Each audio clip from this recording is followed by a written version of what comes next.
Hey everybody, welcome back to the channel. Just imagine, it's 1990, I'm 8 years old. I had a Nintendo and I thought I was on top of the world. But when I would go to my uncle's on the weekends, I wanted to do one thing, play that sweet next generation hardware. And that's what I want to talk about on today's episode. So roll that intro.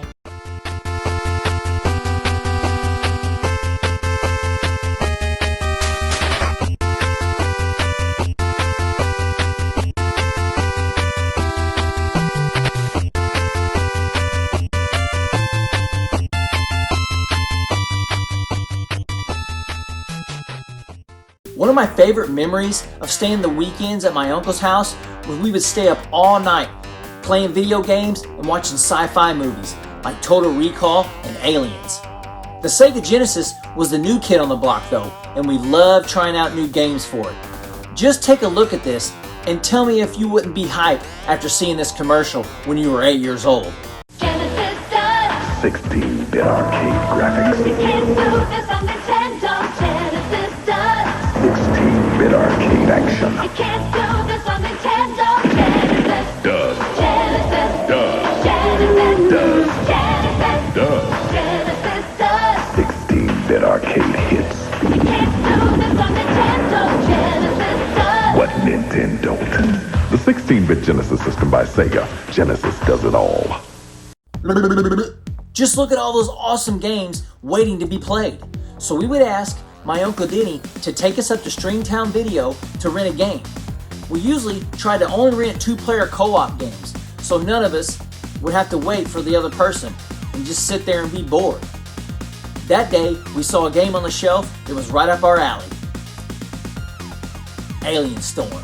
Alien Storm is a 1991 beat-em-up slash shooter for the Sega Genesis and Mega Drive in Europe. The plot is very basic. An alien race is invading Earth, and the only thing that stands between them and world domination are a special forces team known as the Alien Busters: Garth, Karen, and Scooter. There are 3 different modes in the game. An arcade single-player mode, in which you basically just play through solo and try to save the world alone, which is pretty boring honestly. A 2-player versus mode where you go head-to-head with a buddy in a basic deathmatch to see who reigns supreme. Then my favorite mode, the 2-player co-op, in which you team up with a buddy to save the world from the alien race. You start by picking one of the 3 busters to save the world with. There are 8 missions to complete with several stages mixed in. Each mission, you're blasting alien scum from the streets to the mothership, where the mother of all aliens can be found. This task becomes increasingly difficult with each new mission, and the aliens are capable of hiding in objects such as plants, post boxes, trash cans, drums, and even humans. Each mission has an objective, such as rescuing people or destroying a UFO. After killing certain aliens, flying skulls will appear, which can be shot to collect life or energy. Energy is used specifically to power the energy attacks, such as flames or electricity, and to use the much more powerful special weapons. I like that you can use them when you really need them during gameplay. Along with normal attacks, each character has their own individual weapon. Garth's weapon that shoots the lightning is awesome. Special attacks are also a big part of the game. Garth summons a US Air Force ship that drops bombs across the streets. Scooter will teleport out of his present location and leave a series of bombs that will blow up the enemies. Karen calls down a nuclear missile, which burns every baddie on the screen. Using your character's special attack, it takes a lot of your energy, and if you don't have hardly any energy at all, you can't do the special, which I hate games like that. There aren't many bosses in the game either, which is kinda lame. But at the end of each mission, through the side-scrolling gameplay, the game shifts into a first-person mode, where you gotta shoot all the enemies. Mission 1, you're fighting on a dirt road out in the country with just train tracks and oil barrels for miles. You battle normal looking people who turn into ugly pink aliens, green goblin lookalikes, and slug aliens, all while protecting humans. You enter a warehouse at the end of the level where you must go into first person mode and shoot all the enemies and the boxes to find energy and power-ups.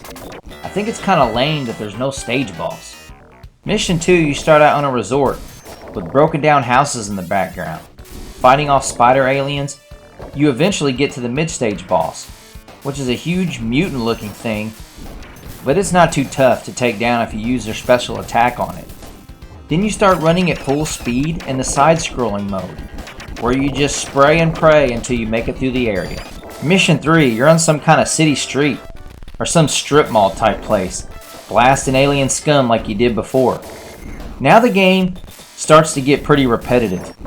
Some enemies try and grab you and lift you off the ground to damage you. You go into stores and shoot aliens just like earlier in the first person modes.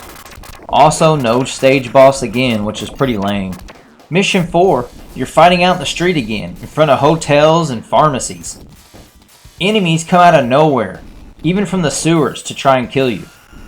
Just like earlier, you go into an electronics store and do more alien killing. I don't really like these parts of the game too much, honestly. It slows down the action, and I just rather play the side-scrolling portions of the game. Also, no stage boss again. What the is going on with that? Mission 5, you're fighting in the laboratory against lasers that are trying to shoot you and aliens trying to kill you. This is where the game and the enemies start to get a lot tougher. The first person part in this stage has you in a lab destroying deformed medical experiments. It's pretty repetitive at this point, but like earlier, no stage boss again, so there's not much to talk about. Mission 6, you're fighting in a parking garage, shooting aliens non-stop. Enemies shoot fire out of their mouths to try and kill you. Eventually, you'll meet the stage boss. Wait, a stage boss? Well, he's actually pretty lame. He just looks like the stage 2 boss, but with a basic pink color palette swap. How cheap is that? Whatever. After some special attacks and some firepower, he goes down without a problem. But then a second form of him appears. It looks like a huge thing with eyeballs shooting missiles at you. After some more special attacks, you complete level 6. After you kill the boss in the side-scrolling shooter stage, you then run across bridges and city streets, trying to catch a flying alien creature. You must watch out for its spike traps that he throws on the ground while you're running to try and damage you. He's pretty easy if you just jump the spike traps and fire away. It's a decent level. At least this stage actually has a boss. Mission 8.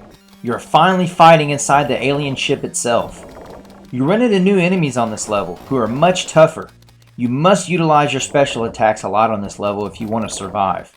Eventually, you'll have a choice to go in 3 different doors to get to the next area. It's kind of like a maze, trial and error. Eventually, you'll get to the Mother Brain lookalike stage boss that has one eye and tons of aliens that are attacking you at the same time as you're trying to kill it. As you start to kill him, it starts changing colors the more damage you do to it. Just keep shooting the eye to destroy it.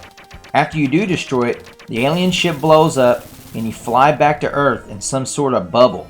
Then the end of the story starts scrolling across the screen. And that's it. You beat Alien Storm. I know it's an early Genesis title, but I really feel like they got lazy on this. A lot of the same set pieces and very little bosses just made it, I don't know, mediocre. And what is weird, that the Shinobi team made this game. It's just shocking. Well, that's Alien Storm. It's a decent game for the time, but it doesn't really hold up today. But to be fair, it was pretty fun, because it showcased what the Genesis had to offer. Plus, the 2-player co-op makes for a perfect candidate for a weekend rental. Don't forget to like, comment, and subscribe, and until next time, keep it retro.